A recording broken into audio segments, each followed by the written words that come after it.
오늘 주시는 하나님의 말씀은 빌립보서 4장 10절부터 17절까지 말씀입니다. 빌립보서 4장 10절부터 17절까지 말씀입니다. 신약 323페이지입니다. 네, 다 찾으신 줄 알고 한 목소리로 합독하도록 하시겠습니다. 내가 주 안에서 크게 기뻐함은 너희가 나를 생각하던 것이 이제 다시 싹이 남이니 너희가 또 한 일을 위하여 생각은 하였으나 기회가 없었느니라. 내가 궁핍함으로 말하는 것이 아니니라. 어떠한 형편에든지 나는 자족하기를 배웠노니 나는 비천에 처할 줄도 알고 풍부에 처할 줄도 알아. 모든 일 곧 배부름과 배고픔과 풍부와 궁핍에도 처할 줄 아는 일체의 비결을 배웠노라. 내게 능력 주신 자 안에서 내가 모든 것을 할 수 있느니라. 그러나 너희가 내 괴로움에 함께 참여했으니 잘하였도다. 빌립보 사람들아, 너희도 알거니와 복음의 시초에 내가 마케도냐를 떠날 때 주고받는 내 일에 참여한 교회가 너희 외에 아무도 없었느니라. 데살로니카에 있을 때에도 너희가 한 번뿐만 아니라 두 번이나 나 있을 것을 보내었도다. 내가 선물을 구함이 아니요 오직 너에게 유익하도록 풍성한 열매를 구함이라. 아멘. 네, 담임 목사님 나오셔서 오늘 말씀을 전해주도록 하시겠습니다.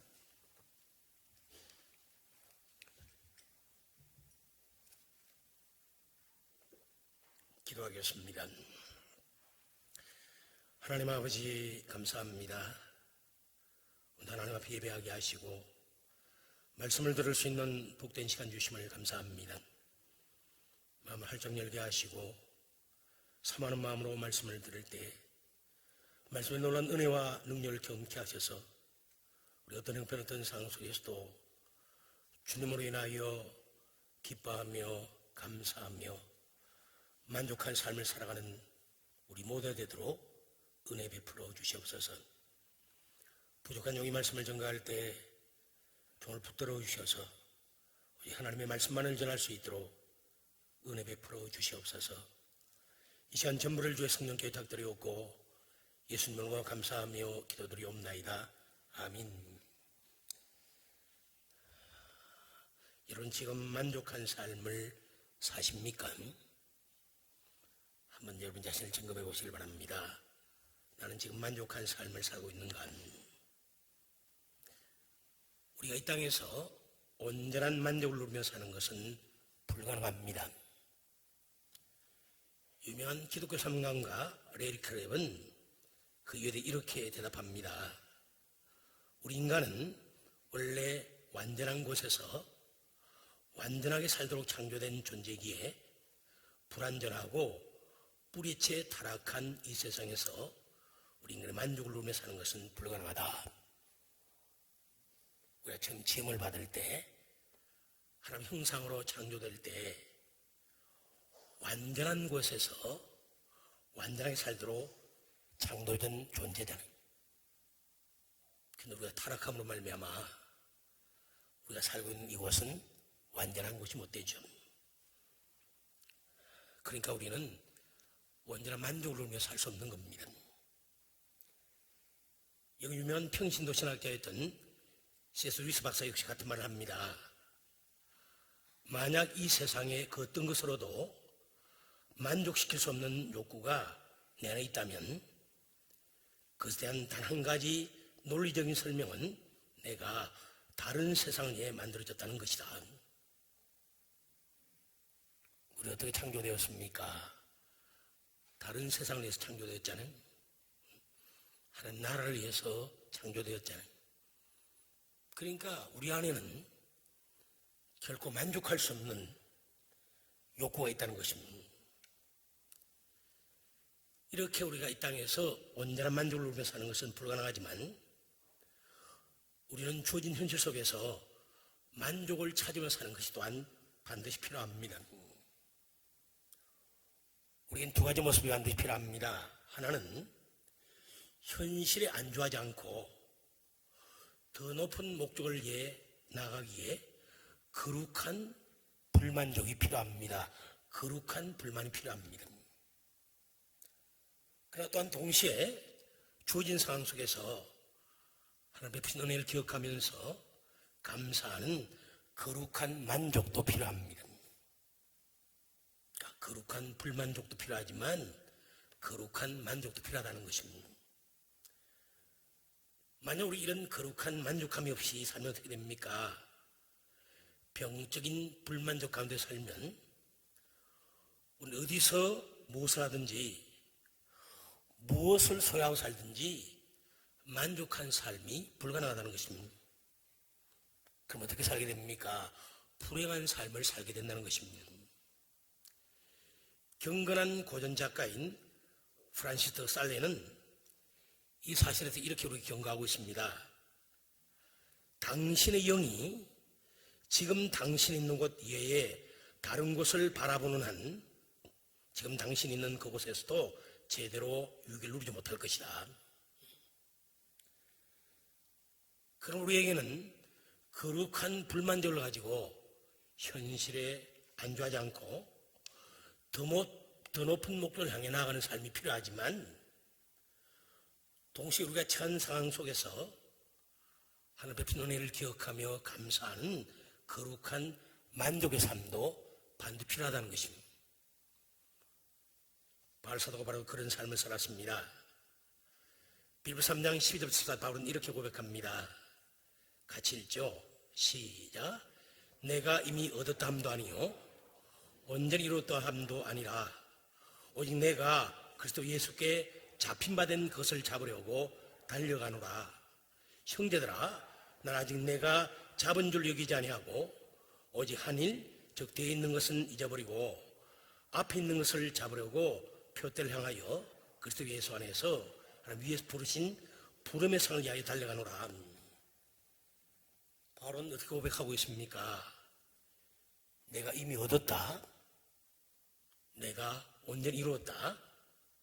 내가 잡았다. 그렇게 말하면서 현실에 안주하지 않았습니다.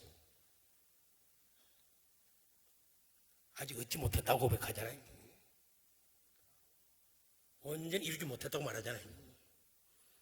내가 잡은 줄 여기지 않는다고 말하고 있잖아요. 이렇게 바울은 주님께서 원하시는 더 높은 목적을 향하여 일생 동안 계속 달려갔습니다. 거룩한 불만의 삶을 산 거죠.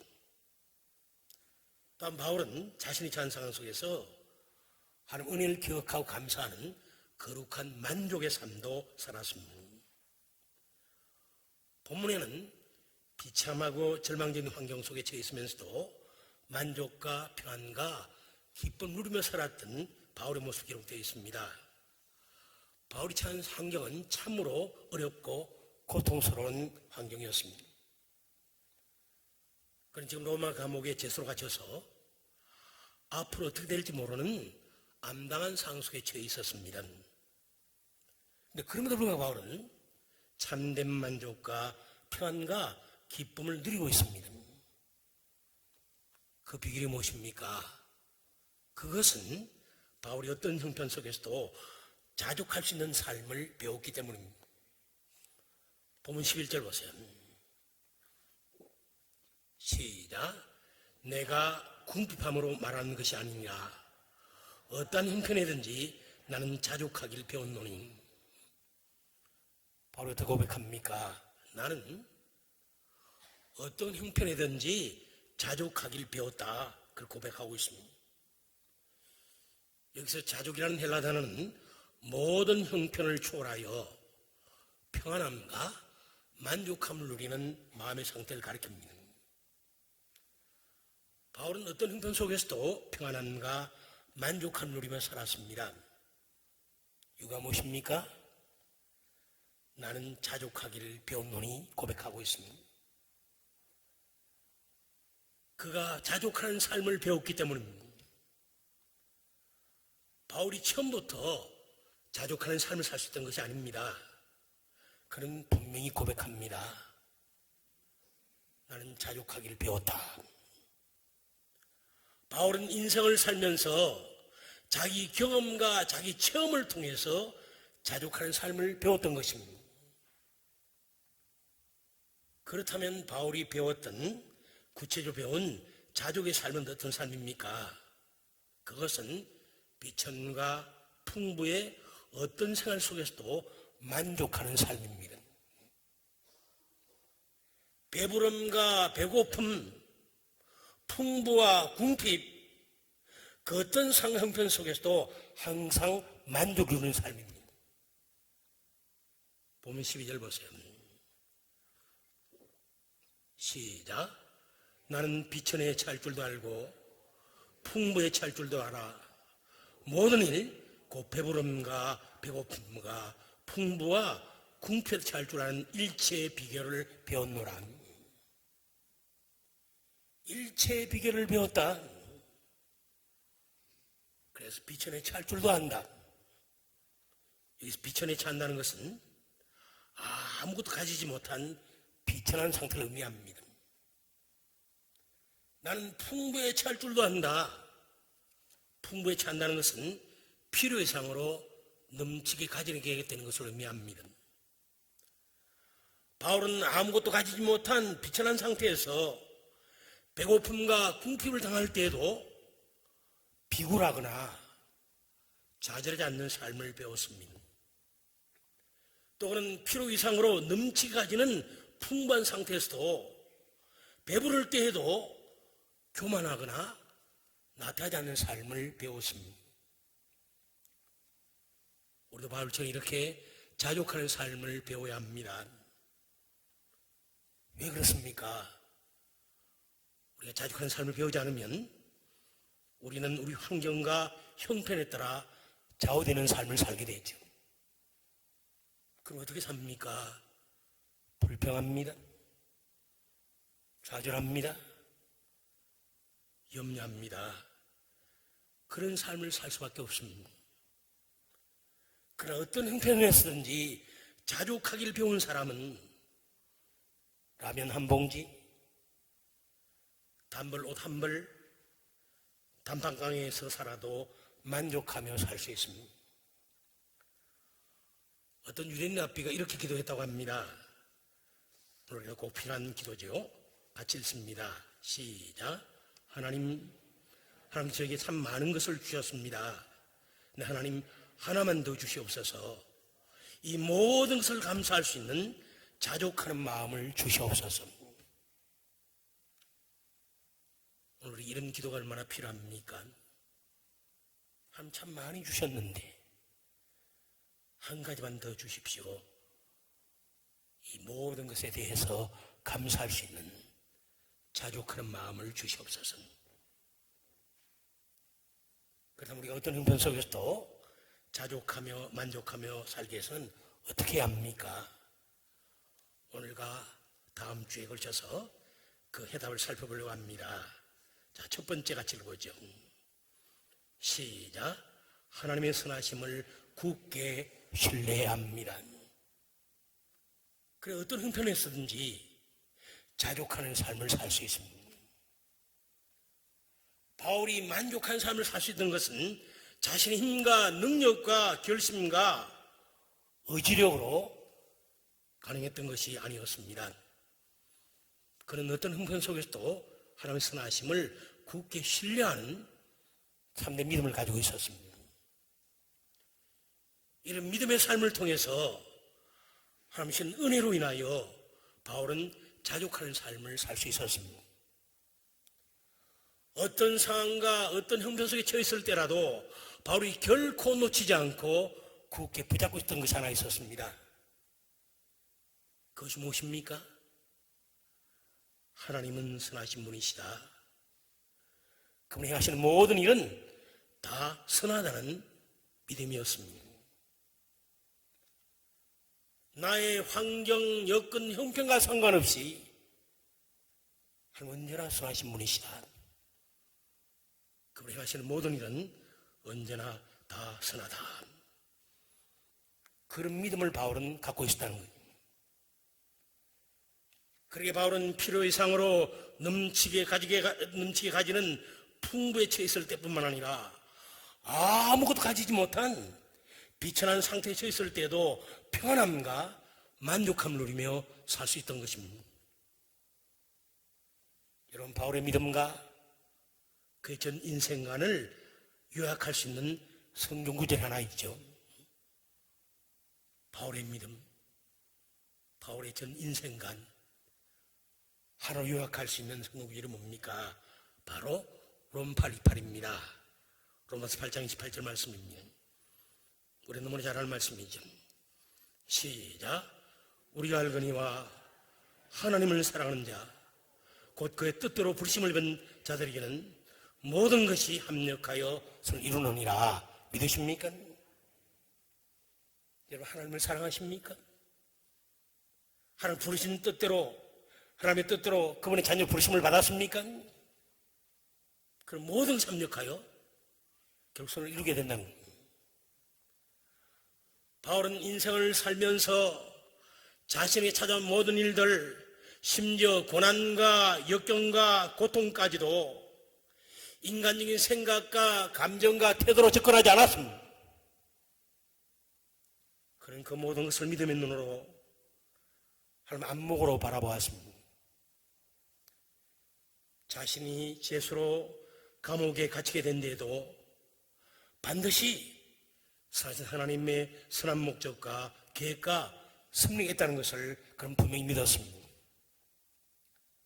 자신이 비천함과 배고픔과 궁핍에 처했을 때에도 그에는 하나님의 뜻이 있다는 것을 그는 확신했습니다. 바로 언제나 주님 이 말씀을 기억하고 살았을 것입니다. 마태복음 10장 29절부터 31절 시작. 참새 2마리가 한 아사리온에 팔리는 것이 아니냐. 너희 아버지께서 허락하지 아니하시면 그 하나도 땅에 떨어지지 아니하리라. 너에게는 머리털까지 다 세신바 되었나니 두려워하지 말라. 내가 많은 참새보다 귀하니라. 참새 한 마리라도 하나님 허락이 없이는 결코 땅에 떨어질 수 없습니다. 하나님 세심한 관심을 가지고 당신의 자녀들 머리털 하나까지 다 세시면서 선하게 돌보십니다. 그래 바울은 자신에게 닥치는 모든 상황은 선한 하나님의 허락하심 가운데서 이루어진 것임을 알았습니다.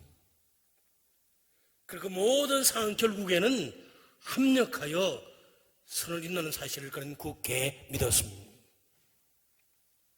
그래 바울은 자신의 삶 속에 찾아오는 모든 일들을 통해서 이루고자 하시는 하나님의 선하신 목적과 계획과 뜻을 깨닫고 그 뜻을 이루기 위해서 주님을 의지하면서 최선을 다했습니다. 그렇게 결국엔 하나님의 선하신 목적과 계획을 다 이루어드릴 수 있었습니다.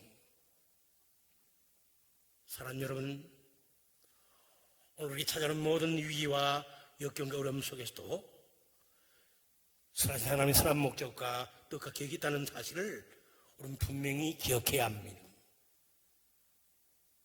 그 하나님의 선한 목적과 뜻과 계획이 무엇입니까? 우리를 일깨우셔서 이제까지 멀리했던 하나님을 찾고 그분을 가까이 하면서 하나님과 친밀한 교제를 갖도록 하게 한 것입니다. 또 우리의 성품을 다루셔서 주님의 거룩한 성품을 담도록 하게 한 것입니다. 우리가 그렇게 변화될 때 하나님 놀라운 일들을 우리에게 맡기셔서 온전히 감당토록 하게 한 것입니다. 우리 하나님의 계획과 그 계획을 이루기 위해서 배우서 역사하시는 하나님 은혜의 손길을 믿음 눈으로 바라볼 수 있어야 합니다.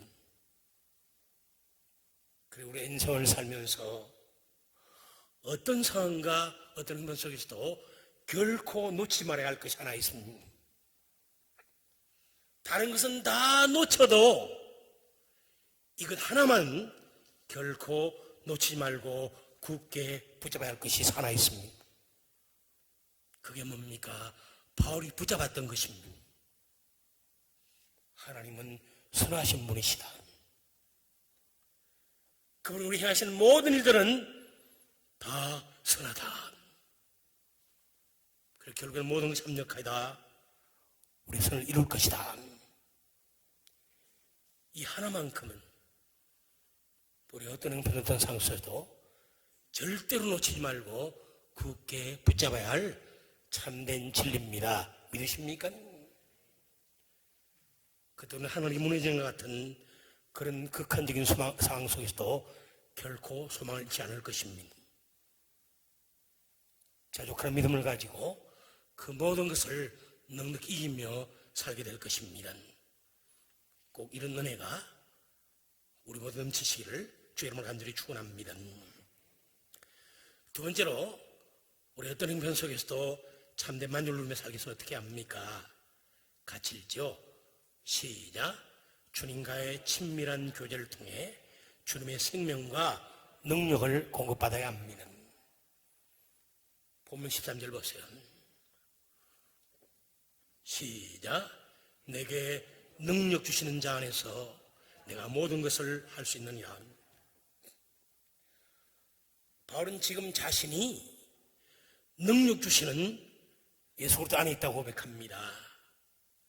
내게 능력 주시는 자 안에서 주님 안에 있다고 고백합니다. 그 말이 무슨 말입니까? 바울은 지금 주님과 영적으로 연합되어 있습니다. 그분 안에 가면서 그분과 친밀히 교제하고 있습니다. 그 결과 주님의 생명과 주님의 능력이 자신 안에 강하게 역사하고 있음을 생생하게 그는 경험할 수 있었습니다. 그래서 이렇게 담대하게 외치는 것입니다. 내게 능력 주신 자 안에서 내가 모든 것을 할 수 있느니라. 이 말씀은 앞절인 12절과 연관되어 있습니다. 12절 보세요. 시작. 나는 비천에 찰 줄도 알고 풍부에 찰 줄도 알아. 모든 일 곧 배부름과 배고픔과 풍부와 궁핍에 찰 줄 아는 일체의 비결을 배웠노라. 내게 능력 준 자 안에서 내가 모든 것을 할 수 있느니라. 그러니까 결국 내게 능력 준 자 안에서 내가 모든 할 수 있느냐, 이 말씀은 앞절과 연결시키면 어떤 뜻이 됩니까? 내게 능력 주신 주님으로 말미암아 나는 어떤 형편 속에서도 자족할 수 있느니라. 나는 주님으로 말미암아 모든 환경을 능히 감당하고 극복하여 어떤 환경 속에서도 참된 평안과 만족을 누리며 살 수 있느니라. 그런 뜻이죠. 바울은 아무것도 가지지 못한 비천한 상태에서 배고픔과 궁핍함을 당할 때에도 능력 주신 주님으로 말미암아 비굴하거나 좌절하지 않고 만족 기쁨을 누리며 살았습니다. 또 바울은 필요 이상으로 넘치게 가지는 풍부함 속에서 배부를 때에도 주님 안에서 그분이 주시는 능력으로 교만하거나 나타나지 않고 겸손함과 성실함과 검사함으로 살았습니다. 주님과 영적인 연합과 친밀한 교제가 바울로 하여금 주님의 생명과 능력을 공급받게 만들었습니다. 그 주님의 생명 능력으로 말미암아 바울은 어떤 형편 속에서도 자족하는 삶을 살 수 있던 것입니다. 사랑하는 여러분, 오늘 우리도 마찬가지입니다. 우리가 어떤 형편 속에서도 자족하는 삶을 살 수 있게 만드는 비결은 주님과 영적인 연합과 그분과 친밀한 교제뿐입니다. 주님과 깊이 영적 연합하고 그분과 친밀히 교제할 때만이 어떤 형편 속에서도 자족하는 삶을 살 수 있다는 것입니다. 그래서 마치 영적인 수혈과도 같습니다. 사고로 인하여 피를 많이 흘린 어떤 환자가 있습니다. 그는 지금 기운을 잃은 채로 숨을 헐떡이면서 죽어가고 있습니다. 그때 그 약을 주는 것은 아무 소용이 없습니다. 왜요? 약을 흡수해 사용할 정도의 피가 없기 때문입니다. 그를 소생시키는 유일한 길은 그에게 수혈을 해주는 길밖에 없습니다. 우리의 경우도 마찬가지입니다. 우리 가운데 지금 자신이 영적으로 매우 약함을 느끼는 분이 있을 겁니다. 예수를 믿지만 열심히 주님에서 봉사하지만 영적 기운이 다 빠진 것 같습니다. 자신 안에 생명피가 없는 것처럼 느껴집니다. 그때 우리에게 필요한 유일한 것이 무엇입니까? 주님으로부터 영적인 수혈을 받는 것입니다. 영적인 수혈을 통해서 주님의 그 생명과 능력이 우리 안에 주입되어야 합니다. 그것이 어떻게 가능합니까? 주님과 영적으로 연합되어 그분과 친밀히 교제하는 것입니다. 그 길 외에는 결단코 다른 길이 없습니다. 그것이 바로 우리 삶의 참된 원천이며 힘이며 원동력입니다. 우리에서 끊임없이 생명과 능력을 불어넣어 주시는 주님 안에 우리가 있을 때 우리는 굳건히 서서 모든 것을 견딜 수 있습니다. 모든 것을 감당할 수 있습니다. 모든 것을 극복할 수 있습니다. 어떤 형편 속에서도 만족할 수 있는 것입니다. 믿으십니까? 그리고 우리 하루를 시작하면서 하나님 말씀 묵상하고 기도하면서 주님과 친밀히 교제하는 일은 너무너무 중요합니다. 날마다 시간을 내어 정규적으로 주님께 기도드리는 일은 참 중요합니다. 지금 우리 교회에서는 일주일 하루 이상 새벽기도 운동, 참석운동을 벌이고 있는 거죠. 이렇게 말씀을 묵상하고 정규적으로 주님께 기도하는 것은 주님과 올바른 관계를 맺는 접경입니다. 말씀 묵상 없이 정규적인 기도 없이 절대 주님과 올바른 관계를 맺을 수가 없는 것입니다. 왜요? 그것이 바로 주님으로부터 영적인 수혈을 받는 것이기 때문입니다. 그 수혈을 통해서 주님의 생명과 능력이 날마다 우리 안에 주입되기에 우리는 어떤 형편 속에서도 자족하는 믿음을 가지고 모든 능력이 감당할 수 있고 극복할 수 있습니다. 참된 만족을 누리며 살 수 있는 것입니다. 믿으십니까? 마지막 세 번째로 우리 어떤 형편 속에서도 참된 만족을 누리며 살기 위해서는 어떻게 합니까? 시작. 하나님께서 주신 것들을 바라보면서 감사하는 삶을 살아야 합니다. 현재 바울이 처한 상황은 너무 어렵고 고통스러운 상황이었기에 인간은 도저히 만족할 수 없는 상황입니다. 자족할 수가 없었습니다. 그런 지금 로마 감옥에 죄수로 갇혀서 앞으로 어떤 일이 있을지 모르는 암담한 상황에 처해 있습니다. 여러분 한번 상상해 보십시다. 우리 바로 이런 상황에 처해 있습니다. 아무 죄도 없는데 열심히 주의 복음을 전했는데 무고히 붙잡혀서 감옥에 죄수로 갇혀 있습니다. 언제 어떻게 될지 모릅니다. 혹 사형을 당할지도 모릅니다. 그때 우리는 어떻게 반응하겠습니까? 우리 입에서 나오는 것은 한숨이겠죠. 탄식이겠죠. 절망이겠죠. 불평일 것입니다. 그럼에도 불구하고 바울은 만족해하면서 감사하고 기뻐하고 있습니다. 여러분 제일 빌립보서 이렇게 묵상해 보면 제일 많이 나오는 단어가 어떤 단어입니까? 기쁨, 감사라는 단어입니다. 기쁨이라는 단어가 무려 40번 이상 나오고 있습니다. 그 빌립보서를 어떻게 부릅니까? 기쁨의 서신이라 그렇게 부릅니다. 빌립보 3장 1절 보세요. 시작. 끝으로 나의 형제들아 주 안에서 기뻐하라. 주 안에서 기뻐하라. 빌립보 4장 4절 시작. 주 안에서 항상 기뻐하라. 내가 다시 말하노니 기뻐하라. 주 안에서 항상 기뻐하라. 내가 다시 말하노니 기뻐하라. 빌립보 4장 6절 시작.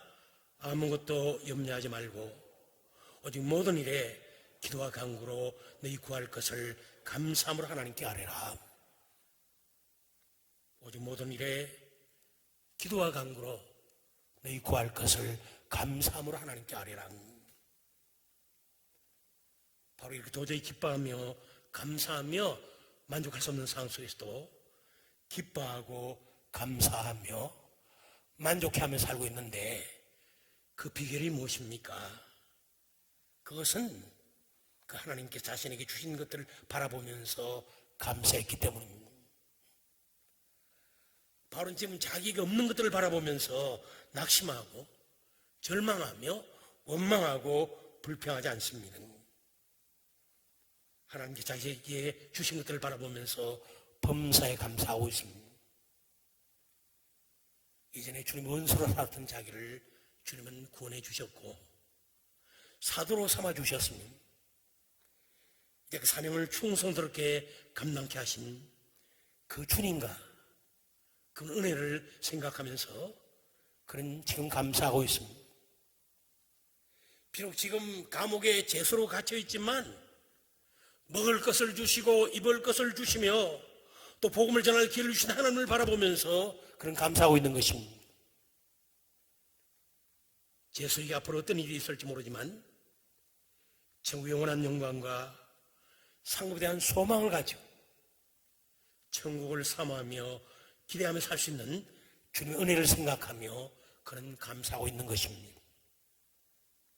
사랑하는 여러분, 우리 어떤 형편 속에서도 만족하며 기뻐하는 삶을 살 수 있는 비결이 바로 여기 있습니다.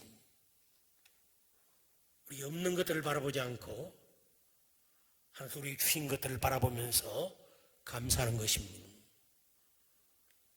우리 신앙생활에서 가장 위험한 것이 무엇일까요? 우리 신앙생활에서 가장 위험한 것이 무엇일까요? 그것은 우리 하나님 우리 주신 복에 대해서 감사하기보다 그것을 당연하게 여기는 것입니다. 참 우리 은혜를 많이 주시잖아요. 복을 많이 주시잖아요. 근데 그게 감사하기보다 당연하게 여깁니다. 그렇게 되면 어떻게 됩니까? 그 복과 은혜에 대해 실정을 느끼는 것은 시간 문제입니다. 금방 실정을 느낍니다. 그 결과 하나님께서 우리에게 복을 주실수록 은혜를 베풀어 주실수록 우리는 그 복과 은혜에 대해서 감사하지 못하고 오히려 더 많은 복과 은혜를 바라보면서 불평하게 됩니다. 하나님 주신 것들을 바라보지 않고 늘 안 주신 것들을 바라본다는 겁니다. 그렇게 해서는 안 되죠. 그럼 죽을 때까지 아무리 많은 하나님의 은혜와 복을 받아도 결코 만족하는 삶을 살 수 없습니다. 감사하며 기뻐하는 삶이 불가능합니다. 그럼 오늘부터 이렇게 사십시다. 한 끼 식사를 위해 식탁에 앉을 때마다 음식을 당연한 것으로 여기지 마십시오. 그것을 마련해 주신 하나님을 기억하면서 음식을 주신 하나님께 감사하십시오. 학교에서 공부를 하거나 직장에서 일할 때마다 공부할 수 있는 기회를 주시고 일할 수 있는 기회를 주신 하나님께 감사하십시오.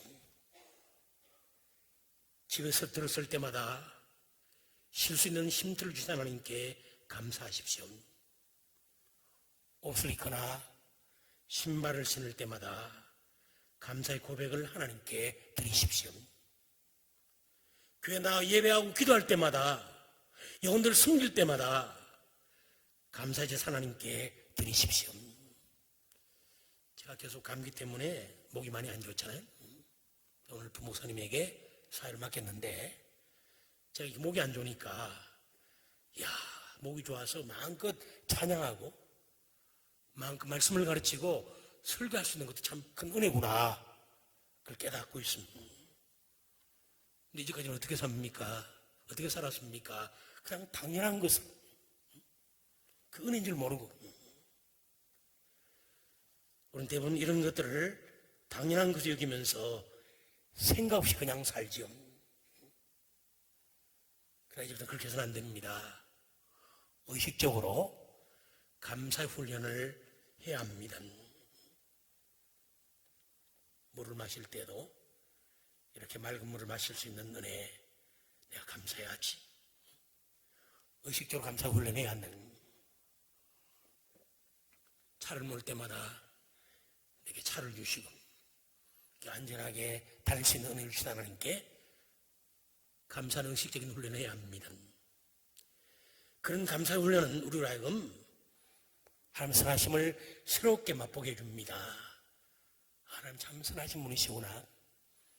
하나님 정말 선하게 역사하신 분이시구나. 하나님 선하심을 새롭게 맛보게 해주니까 만족하는 삶을 살게 되잖아요. 기뻐하는 삶을 살 수 있잖아요.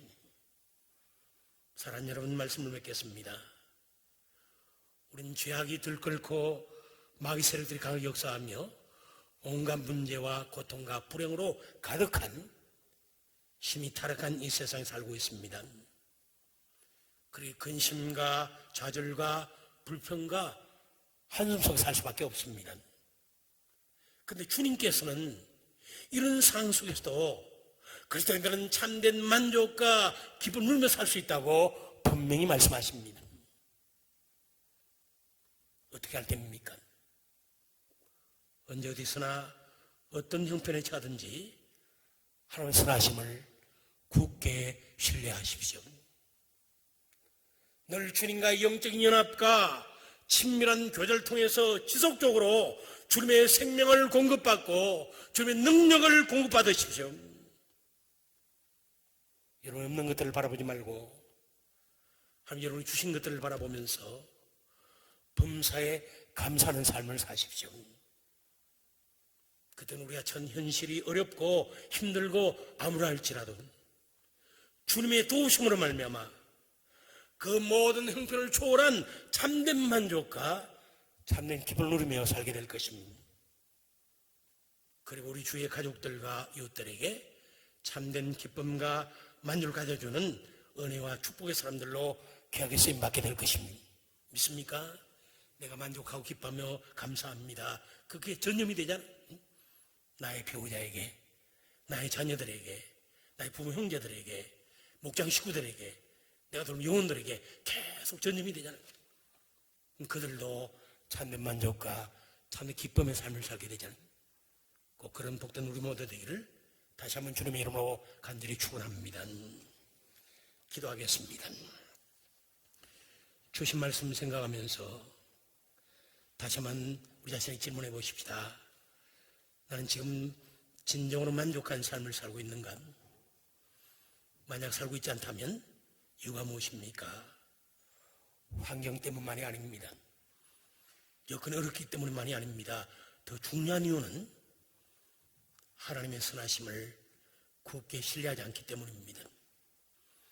주님과 영적으로 더 깊이 연합되어서 그분과 친밀히 교제하며 살지 않기 때문에 주님의 생명과 능력이 내 안에 충만히 공급되지 않기 때문입니다.